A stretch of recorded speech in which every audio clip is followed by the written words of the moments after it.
দেশে বিপ্লব হয়েছে কিন্তু ফ্যাসিবাদের লেজ রয়ে গেছে, তবে বিএনপি সব বাধা উপেক্ষা করে গণতন্ত্র ফিরিয়ে আনবে, এমন অঙ্গীকার করেছেন স্থানীয় কমিটির সদস্য ইকবাল হাসান মাহমুদ টুকু।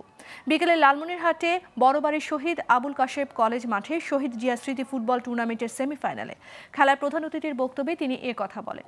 তিনি বলেন, কোনো গণঅভ্যুত্থানের পর পুলিশ থাকে না, এতে খানিকটা বিশৃঙ্খলার সৃষ্টি হয়। এ সময় উপস্থিত ছিলেন বিএনপির ভাইস চেয়ারম্যান শামসুজ্জামান দুলু, জেলা বিএনপির সভাপতি অধ্যক্ষ আসাদুল হাবিব দুলু, এছাড়া রংপুর জেলার নেতারা উপস্থিত ছিলেন।